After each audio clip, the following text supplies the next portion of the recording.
Ar-rijal qawwamuna 'alan nisa bima faddalallahu ba'duhum 'ala ba'din wa bima anfaqu min amwalihim.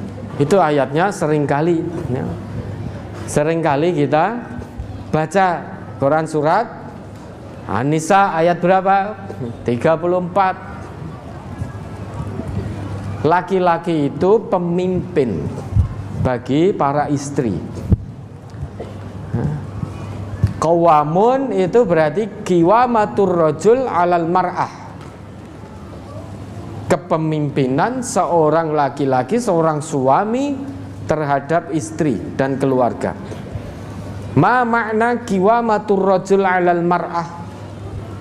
Apa makna kepemimpinan suami terhadap istri?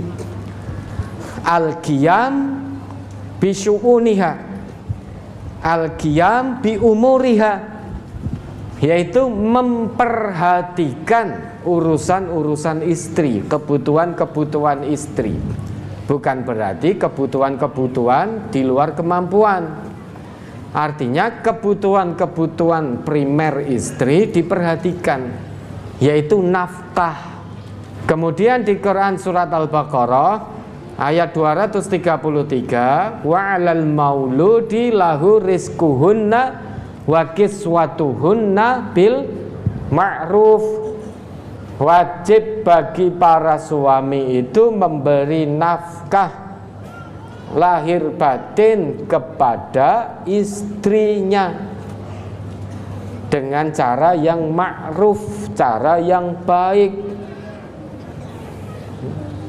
Maka para suami jangan hanya sregep minta nafkah batin saja, namun juga harus sregep tunaikan kewajiban, yaitu nafkah lahir menurut kemampuan yang Allah berikan.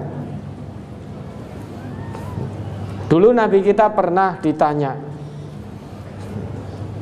ada seseorang yang pernah bertanya pada Nabi, ya Rasulullah, ma haqqu zaujati ahadina alaihi?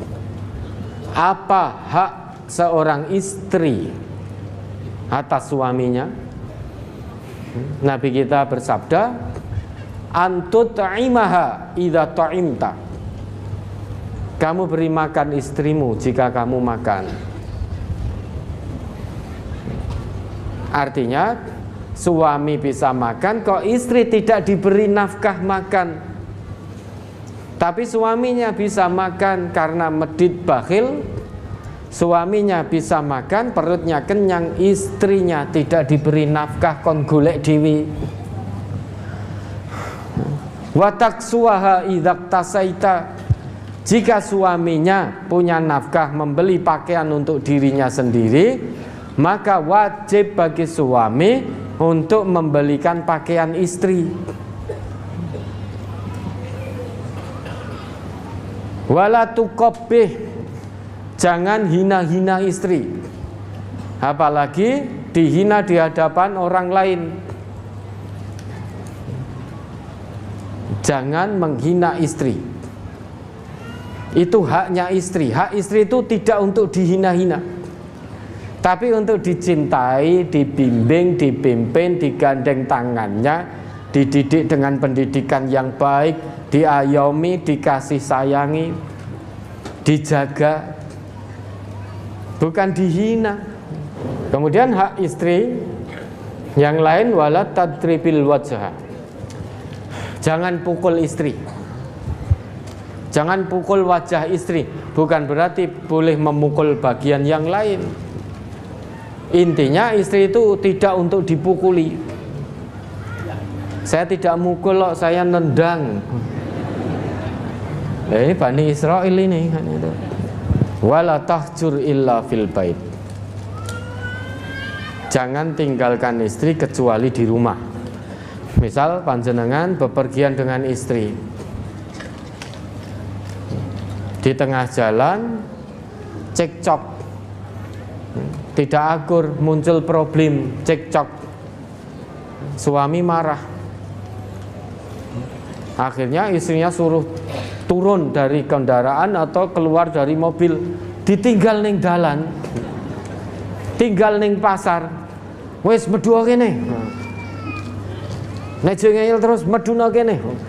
Sudah ditinggal di pasar atau di jalan. Disikil toh mulya dhewe. Ini suami yang tidak beres akalnya. Kalau sedang marahan cekcok, bawa pulang dulu. Sampai istri masuk rumah. Kalau panjenengan para suami ingin menenangkan diri, meninggalkan istri, tidak apa-apa, sejenak tinggalkan istri, tapi posisi istri sudah di rumah.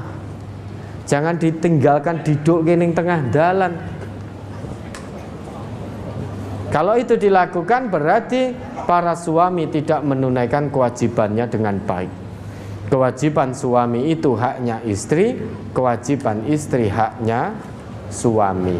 Masing-masing tunaikan kewajibannya. Jangan hanya pandai menuntut haknya. Maka para suami baca dan pahami kewajiban sebagai suami, jangan membaca kewajiban istri. Para istri baca dan pahami kewajiban istri, jangan membaca kewajiban suami. Kalau itu dilakukan berarti terbolak-balik.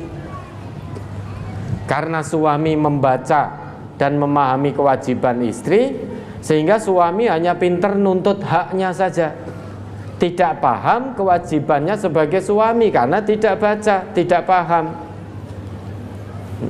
Karena yang dibaca istri adalah kewajiban suami, istri pun tidak tahu kewajibannya sebagai istri, sehingga hanya pandai menuntut hak, tidak pandai menunaikan kewajiban. Maka suami baca pahami kewajiban sebagai suami, istri baca pahami kewajiban sebagai istri, tunaikan kewajiban dengan baik. Insya Allah akan turun rahmat dan bimbingan serta ridho Allah dalam rumah tangga itu, sehingga sakinah, mawaddah, warahmah.